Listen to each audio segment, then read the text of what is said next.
사랑하는 성도 여러분, 신앙생활을 하다 보면 마음 한편에 이런 생각이 들 때가 있습니다. 나는 하나님의 자녀라 고백하고 있는데 왜 내 삶은 이렇게 다를까? 그렇게 스스로 질문할 때가 있습니다. 우리는 예수님을 믿습니다. 예수님이 십자가 보혈로 죄사함을 받고 하나님의 자녀가 되었다는 것을 알고 있습니다. 성경은 우리를 향해서 너희는 택하신 족속이요 왕같은 제사장이다라고 우리의 신분을 얘기해 주고 있습니다. 그렇게 영광스러운 신분을 선언합니다. 그런데 우리의 현실은 어떻습니까? 왕같은 제사장인데 현실은 돈 때문에 쩔쩔맵니다. 그리고 하나님의 사랑받는 자녀인데 몸은 때로는 병들고 관계는 깨어지기도 합니다. 내가 예수를 믿고 구원받았는데 왜 나의 삶은 고난은 믿지 않는 사람들과 별반 다르지 않을까? 때로는 왜 이렇게 더 혹독할까라고 생각할 때가 있어요. 이 질문이 우리를 괴롭히기도 합니다. 오늘 우리가 읽은 시편 34편의 배경이 정확히 그렇습니다. 이 시를 쓴 다윗을 우리가 한번 생각해 봤으면 좋겠습니다. 그는 하나님이 선택한 사람이었고 기름 부은 자였습니다. 한마디로 의인이었습니다. 그러나 지금 그의 현실은 적국 블레셋과 아기스 앞에서 침을 질질 흘리면서 미친 척을 해야만 목숨을 부지할 수가 있었습니다. 아주 처참한 바닷가도 같은 그러한 모습이었습니다. 하나님의 사람은 왕궁에 있어야 할 것 같은데 현실은 춥고 어두운 동굴에 있었습니다. 아마 우리 성도님들 중에도 이런 분들이 계실 겁니다. 하나님, 제가 예수님을 정말 사랑하는데 왜 제 사업은 이 모양입니까? 내가 새벽마다 기도하는데 왜 우리의 자녀는 방황이 끝나지 않습니까? 그러나 사랑하는 성도 여러분, 오늘 하나님께서 이 말씀을 통해서 우리에게 분명히 들려주는 메시지가 있습니다. 우리의 환경이 우리의 정체성을 결정할 수는 없다는 거예요. 비록 지금 어둡고 좁은 자리에 있을 수 있습니다. 고난 가운데 있을 수 있습니다. 하루하루가 힘들 수 있어요. 그런데 하나님 앞에서 우리는 여전히 하나님이 바라보는 자녀라는 거예요. 의인이라는 것입니다. 오늘 본문은 고난 가운데서 하나님께서 지키신다는 약속의 말씀을 우리에게 들려주고 있습니다. 그러나 이 약속은 막연하게 주어진 것이 아닙니다. 분명한 대상을 향해서 주어진 약속입니다. 본문 17절과 19절에 반복되는 단어가 하나 있습니다. 그것은 바로 의인이라는 단어라는 거죠. 그렇다면 성경이 말하는 의인은 누구일까? 우리는 다 알고 있습니다. 죄를 한 번도 짓지 않고 완벽하게 살아가는 사람을 말하는 것일까? 그렇지 않습니다. 성경이 말하는 의인은 예수 그리스도를 구주로 믿고 그분의 의를 덧입은 사람들, 바로 저와 여러분들이라는 거예요. 아멘. 우리는 행위로 의인이 된 것이 아닙니다. 오직 예수 그리스도의 십자가 공로로 말미암아서 하나님께서 우리를 의롭다 해주신 거예요. 너는 내 아들이다. 그리고 내 딸이다. 그리고 너는 의인이다. 라고 말씀해 주시는 거예요. 이 하나님의 선언으로 주어진 신분이 바로 의인의 신분입니다. 그렇다면 이 신분을 가진 자에게 오늘 하나님은 어떤 약속을 주고 계실까? 오늘 말씀을 통해서 예수 안에 있는 우리가 누릴 세 가지 특권에 대해서 같이 나눠봤으면 좋겠습니다. 첫째로 17절의 말씀을 다 같이 한번 보겠습니다. 다 같이 한번 읽겠습니다. 의인이 부르짖음에 여호와께서 들으시고 그들의 모든 환난에서 건지셨도다. 그렇다면 본문에서 누가 부르짖습니까? 바로 의인이 부르짖고 있다는 거예요. 하나님은 온 세상의 모든 소리를 다 알고 계시는 분이십니다. 그러나 성경은 하나님께서 모든 부르짖음에 동일하게 응답하신다고 말하고 있지는 않아요. 오늘 본문은 하나님께서 특별히 귀를 기울이시는 부르짖음이 무엇인지 분명히 보여주고 있습니다. 하나님은 모든 소리를 아시는 분이지만 언약의 관계 안에 있는 백성의 부르짖음에 특별히 응답하신다는 거예요. 바로 우리들의 기도에 응답하시는 분이시라는 것입니다. 예수 그리스도의 이름을 가진 자들이 그 대상이 된다는 거죠. 우리는 기도하려 할 때 마음이 작아질 때가 있습니다. 이번 주를 돌아보니 하나님 앞에 너무 부끄러운 그러한 한 주를 보냈구나. 기도를 미루다 이제 나왔는데 하나님께 나아가도 될까? 그러한 죄책감에 시달리고 우리의 작은 마음으로 또 하나님께 나아가기를 주저할 때가 있다는 거야. 이런 생각들이 마음을 막고 또 기도의 입술이 또 열리는 것을 방해할 때가 있습니다. 우리의 모습을 바라보면 하나님께서 들으시지 않을 것처럼 느껴질 때가 있다는 거예요. 하나님께서 우리의 기도를 들으시는 이유는 그러나 기도의 말이 유창하거나 우리가 완벽하기 때문에 그 기도를 들으시는 것은 아닙니다. 오직 우리 안에 있는 예수 그리스도의 이름 때문이라는 거죠. 하나님은 우리가 거룩한 삶을 살기를 원하십니다. 징계를 통해서 우리를 바로잡기도 하신다는 거죠. 그러나 그 징계는 하나님의 사랑이 멀어졌다는 표지가 아닙니다. 여전히 우리를 자녀로 여기고 있다는 것이에요. 여러분이 아버지하고 부를 때 하나님은 우리의 부족한 모습보다 그 뒤에 있는 예수 그리스도의 십자가를 보고 우리의 기도를 들으신다는 것입니다. 믿으십니까? 네. 17절은 이렇게 말합니다. 부르짖음에, 이 표현은 차분하고 정제된 기도를 말하는 게 아니에요. 벼랑 끝에서 터져나온 절박한 외침입니다. 더 이상 숨길 수 없는 고통의 소리라는 거죠. 다른 소리가 아니라 저를 도와주세요. 저를 살려주세요. 그 외침이라는 거야. 사람들 앞에서는 삼킬 수밖에 없었던 탄식, 숨길 수밖에 없었던 그 탄식을 하나님 앞에서 내뱉는 그러한 순간이라는 거야. 하나님께서 그 부르짖음을 들으신다라고 그 말씀합니다. 여기서 듣는다는 것은 단순히 소리를 인식한다는 뜻이 아닙니다. 예전에 한 TV 프로그램에서 잠을 깨우는 가장 효과적인 방법에 대해서 소개한 프로그램을 본 적이 있습니다. 연구에 따르면 사람은 반복되는 예측 가능한 소리에는 금방 적응해 버립니다. 그래서 일정한 알람 소리보다 불규칙한 소리에 잠을 깨게 된다는 거죠. 그런데 그보다 더 효과적인 방법이 있습니다. 바로 아는 사람의 목소리가 들릴 때 바로 잠을 깨게 된다는 거예요.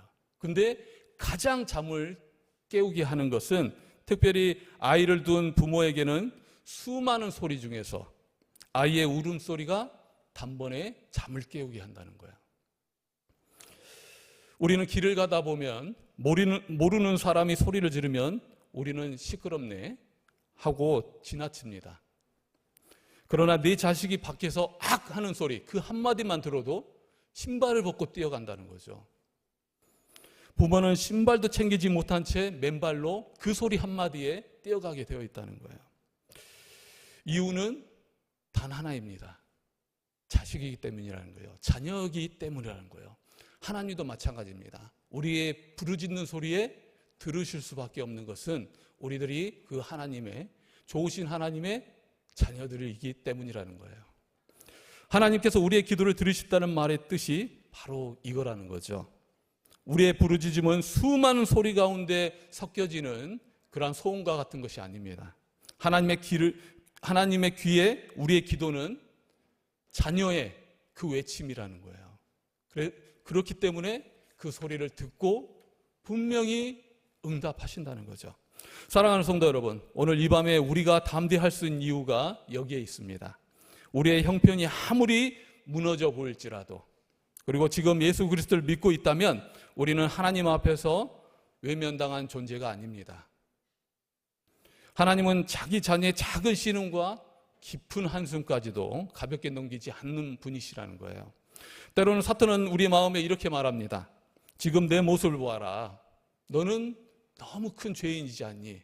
오늘 일주일도 봐라. 얼마나 큰 죄 가운데 있었어.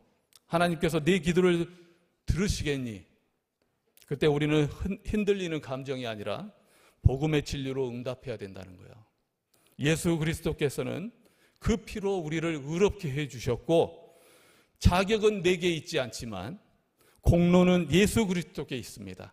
그 예수 그리스도로 말미암아서 우리는 아무리 큰 잘못을 했다 할지라도 의인이라고 하나님께서는 칭해 주시고 예수님 이름 안에서 우리의 기도를 들어주신다는 사실이에요. 이 믿음의 확신을 가지고 기도할 때 하나님께서 우리의 모든 환난 가운데서 건지시는 역사가 시작될 것을 믿습니다. 두 번째는 18절은 우리들에게 큰 위로의 말씀을 줍니다. 다 같이 한번 읽어봤으면 좋겠습니다. 여호와는 마음이 상한 자를 가까이 하시고 충심으로 통회하는 자를 구원하시는도다. 혹시 마음속으로 하나님이 내 아픔을 아실까라고 묻고 계신 분들이 계십니까? 십자가 앞에서는 그 물음이 더 이상 주장으로 남아있지 않다는 거예요. 우리가 믿는 예수님은 어떤 분이십니까? 예수님에 대해서 묵상해 봤으면 좋겠습니다. 그분은 하늘 보좌, 존귀한 하늘 보좌를 버리시고 이 땅에 오신 분이시라는 거예요. 이 땅에 오셔서 직접 마음이 상한 자가 되셨던 분이십니다. 가장 사랑했던 제자에게 배신을 당하시기도 하셨고 사람들의 조롱과 멸시를 온몸으로 받아보셨습니다. 마침내 십자가 위에서 하나님께 버림받은 철저한 고독까지 겪으신 분이시라는 거예요. 그러므로 예수님은 고통을 멀리서 하는 분이 아니시라는 거예요. 우리의 고통을 직접 경험하신 분이시라는 거예요. 그리고 우리의 모든 마음도 알고 계신 분이시라는 거예요. 그래서 18절 말씀은 여호와는 마음이 상한 자에게 가까이 하신다, 그렇게 선언하고 있습니다. 막연한 하나님을 향한 기대가 아닙니다. 이거 높은 자리에서 우리를 내려다보는 말씀이 아니라 이 땅으로 내려오셔서 고통을 겪으신 그분의 약속이라는 거예요. 그러므로 우리가 고통 속에서 울고 있을 때 예수 그리스도는 멀리서 지켜보시는 분이 아니십니다. 그분은 우리의 아픔을 아시는 분이시고 십자가에서 이미 그 고통을 친히 겪으신 분이시라는 거예요. 주님은 우리의 슬픔을 외면하지 않으시고 그 고통을 아셨기에 우리에게 또한 응답해 주신다는 거예요. 우리가 가장 상한 심령에 있을 때, 가장 상한 심령에 있을 때 가까이 다가오시는 분이시라는 것입니다. 세상은 사람이 무너질 때 등을 돌리기 쉽습니다. 실패하면 멀어지고 연약해지면 부담스러워합니다. 그러나 예수 그리스도는 그렇지 않다는 거예요. 우리가 상한 마음이 되었을 때, 더 이상 스스로 버틸 수 있는 힘이 없을 때 주님은 오히려 그 자리에 가장 가까이 다가오시는 분이십니다. 그 이유가 무엇이겠습니까? 주님이 그동안 멀리 계셨기 때문이 아닙니다. 주님은 언제나 우리 곁에 계셨습니다. 다만 우리의 마음이 낮아지고 깨어질 때에야 그 은혜가 머물 자리가 생긴다는 거예요. 그리고 가까이 계셨던 그 주님을 우리가 비로소 느끼게 된다는 것이죠.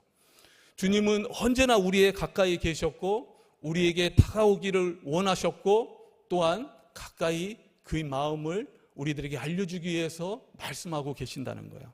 그런데 비로소 우리가 상한 심령이 되었을 때 그러한 주님을 바라볼 수 있게 되었다는 거죠. 곁에 있는 주님을 알게 되었다는 거예요. 스스로 괜찮다고 여길 때에는 주님께서 일하실 틈이 없었습니다. 그러나 고난 속에서 마음이 낮아질 때 비로소 다가오시는 주님을 우리가 알게 되었다는 거죠. 그때 일어나는 변화는 분명합니다. 내가 앞에 서던 자리에 물러나고 그 자리에 예수 그리스도께서 주가 되시는 거예요.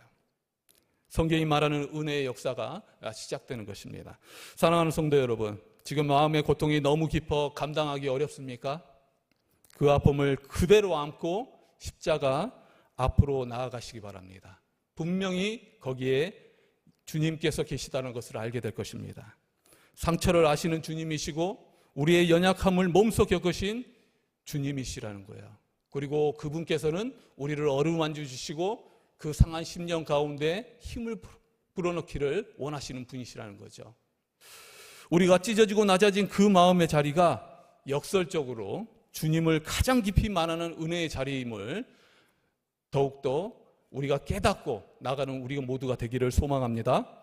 마지막 세 번째 20절 말씀은 그런 고난 가운데에서 결코 무너지지 않는 의인의 모습을 보여주고 있습니다. 다 같이 한번 읽겠습니다.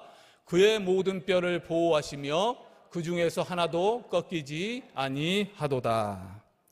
이 말씀은 1차적으로 다윗을 향한 하나님의 보호를 말하는 것입니다. 그러나 성경은 여기서 멈추지 않습니다. 이 구절은 궁극적으로 예수 그리스도를 가리키는 예언으로 성취되었습니다. 십자가 처형 당시에 로마 군병들은 죽음을 확인하기 위해서 함께 처형된 강도들의 다리뼈를 꺾었습니다. 그러나 예수님께 이르렀을 때는 이미 운명하신 것을 보고 그들의 뼈를 꺾지 않았습니다. 성경은 이 일을 두고 그의 뼈가 하나도 꺾이지 아니하리라 하고 말씀의 성취를 우리들에게 알려줍니다. 그렇다면 이것이 왜 중요할까요? 성경에서 뼈는 생명의 중심과 존재의 기초를 가리킬 때 사용됩니다. 쉽게 말해서 사람의 겉모습이 아니라 그 존재를 지칭하는 핵심을 의미한다는 거예요. 십자가에서 예수님의 몸은 찢기고 또 피는 흘렸지만 하나님은 그분의 뼈가 꺾이지 않도록 지켜주셨다는 거예요. 이는 우연이 아니라 하나님의 구속 계획 안에 있는 분명한 표지입니다. 성경은 이 사실을 통해서 한 가지 사실을 우리들에게 보여주고 있습니다. 예수 그리스도의 생명은 죽음으로 무너지는 것이 아니라 그대로 보존되었고 그 위에 부활의 새 생명이 입혀졌다는 뜻이에요. 이 뜻이 무엇일까요? 그것은 아무리 상처가 나고 찢긴다 할지라도 그의 생명은 보호되게 되어 있다는 거예요. 의인에게 있어서 모든 고통 가운데 살아갈 수 있지만 결국은 하나님께서는 그 뼈를 지켜주신다는 거예요. 그 근본을 지켜주신다는 뜻입니다. 이제 이 말씀은 예수 그리스도 안에서 끝나지 않습니다. 이 진리는 예수를 믿는 우리에게도 깊은 의미를 가지고 있다는 거예요. 우리는 예수 그리스도와 연합된 존재들입니다. 다시 말해서 그분의 생명에 붙어있는 사람들입니다. 누구의 생명에 붙어있는 사람들이라고 말씀하셨습니까? 예수 그리스도의 생명에 붙어있는 사람들이라는 거예요. 그러므로 예수 그리스도의 본질이 무너지지 않았다면 그분 안에 있는 우리의 생명도 궁극적으로 무너질 수 없다는 것을 얘기합니다. 그것은 하나님께서 지켜주신다는 것을 말하는 거예요. 환난은 우리를 흔들 수도 있습니다. 그리스도 안에 있는 그 모든 사람들을 흔들 수 있어요. 힘들게 할 수 있습니다. 살이 찢길 수 있습니다. 그러나 그 생명의 근거까지는 꺾을 수 없다는 거예요. 우리가 인생을 살다 보면 피할 수 없는 고난을 겪습니다. 사업의 실패로 경제적 어려움을 겪을 수 있습니다. 억울한 말로 명예가 무너질 수 있습니다. 건강이 약해져서 삶의 균형이 흔들릴 수 있습니다. 그 고난은 때로 견디기 어려울 만큼 깊은 아픔으로 다가옵니다. 눈물을 뱉어야 하는 순간도 있습니다. 그것이 살이 찢기고 피부가 벗겨지는 아픔을 우리에게 알려줄 수도 있어요. 그러나 사랑하는 성도 여러분, 우리가 두려워하지 말아야 할 것은 환난은 우리의 겉사람을 흔들 수는 있어도 우리의 존재의 중심까지는 무너뜨릴 수 없습니다. 사탄은 상황을 통해서 우리를 공격할 수는 있지만 우리의 구원과 생명, 하나님의 자녀된 신분까지 빼앗을 수는 없다는 사실입니다. 여러분의 영혼의 뼈대, 구원의 생명, 하나님의 자녀됨의 신분, 그것은 절대 뺏을 수 없다는 사실이에요. 하나도 부러뜨릴 수 없습니다. 그것이 바로 오늘 본문의 말씀의 약속이라는 거예요. 그 이유는 분명합니다. 우리는 예수 그리스도 안에 숨겨진 존재이기 때문이라는 것입니다. 하나님께서 예수 그리스도를 끝까지 지키셨듯이 그리스도 안에 있는 우리도 끝까지 붙드실 것을 믿습니다. 이것이 하나님의 확고한 약속이에요. 이 사람은 내 아들의 피로 산 자다. 함부로 할 수 없다. 그렇게 말씀하셨다는 거예요. 성경이 말하는 뼈가 꺾이지 않았다는 뜻은 분명하다는 거죠. 다시 일어설 수 있다는 의미예요. 근본이 있다면, 기초가 있다면 다시 일어설 수 있다는 것을 우리들에게 말해주고 있다는 거예요. 기초가 무너지지 않았기에 하나님은 반드시 회복의 길을 열어주실 것을 믿습니다. 의인은 여러 번 넘어질 수 있지만 결국 다시 일어설 수 있는 힘을 하나님께서는 공급해 주시는 것입니다. 그 이유는 우리의 기초가 우리 자신이 아니라 예수 그리스도께 있기 때문입니다. 그분이 우리의 생명이고 우리의 든든한 토대이시기 때문이라는 거죠. 그 토대는 결코 꺾이지 않는다는 거예요. 사랑하는 성도 여러분, 말씀을 맺고자 합니다. 오늘 우리는 시편 34편을 통해서 한 가지 분명한 사실 앞에 섰습니다. 의인은 고난이 없어서 의인이 아닙니다. 의인은 넘어지지 않아서 의인이 아니라는 거예요. 의인은 예수 안에 있기 때문에 끝내 무너지지 않는 사람들이라는 사실입니다. 하나님께서는 우리를 의인이요 자녀로 부르셨습니다. 다윗은 굴 속에 있었지만 버려진 사람이 결코 아니었다는 거예요. 결국 나중에 왕이 되었고 승리했습니다. 예수님은 십자가에 달리셨지만 패배자가 아니었습니다. 그리고 오늘 우리도 인생의 어떤 굴 속에 있다 할지라도 하나님의 눈엔 여전히 의인이고 여전히 하나님의 존귀한 자녀라는 사실입니다. 여전히 하나님께서는 그 의인들을 붙들고 계시다는 사실이에요. 여러분은 상처 입었을지언정 패배자가 아닙니다. 오늘 본문은 말합니다. 의인이 부르짖음에 여호와께서 들으셨도다. 마음이 상한 자에게 가까이 하신다. 그의 모든 뼈를 보호하시고 하나도 꺾이지 않게 하신다. 이게 분명한 하나님의 약속이라는 거예요. 우리를 향한 하나님의 약속이라는 것입니다. 이 말씀은 단지 위로의 말로만 끝나지 않습니다. 예수님께서는 십자가와 부활로 이미 그것을 우리들에게 증명하셨다는 사실이에요. 예수님의 살은 찢기셨고 피는 흘리셨습니다. 그러나 하나님은 그분의 뼈를 꺾지 않으셨습니다. 그리고 예수님은 나중에 부활 승리하셨다는 거예요. 이것은 우리의 인생에도 끝이 아니라 회복이 준비되어 있음을 미리 우리들에게 보여주시는 약속이라는 것입니다. 그렇다면 우리는 일어날 수 있습니다. 그러므로 사랑하는 성도 여러분, 지금 인생이 흔들리고 마음이 부서지고 계획이 무너진 것처럼 느껴질지라도 그것은 우리의 느낌일 뿐입니다. 여러분의 구원의 기초는 무너지지 않았습니다. 확고합니다. 왜냐하면 우리의 것이 아니기 때문입니다. 예수 그리스도의 것이기 때문입니다. 하나님의 자녀된 신분은 여전히 그래서 굳건하게 설 수 있다는 거예요. 예수 그리스도 안에 있는 여러분은 지금도 존귀한 존재이고 그래서 하나님은 오늘 우리에게 부르짖으라고 말씀하십니다. 그러므로 오늘 이 밤 의인의 자격으로 정말 하나님께서 우리들에게 선사하신 그 의인의 자격으로 자녀의 권리로 예수 그리스도의 이름으로 아버지를 부르면서 나아가기를 원합니다. 시편 37편 24절을 마지막으로 다 같이 한번 읽겠습니다. 그는 넘어지나 아주 엎드러지지 아니함은 여호와께서 그의 손으로 붙드심이로다. 여호와 하나님께서는 여전히 예수 그리스도 이름 안에서 우리를 붙들고 계심을 믿습니다. 어떤 상황 속에서 우리는 그래서 일어설 수 있습니다. 아직도 우리를 붙드시는 그 하나님을 신뢰하면서 오늘 이 밤 하늘 보좌가 울리도록 담대히 하나님께 나아가는 우리 모두가 되시기를 주님의 이름으로 축원합니다.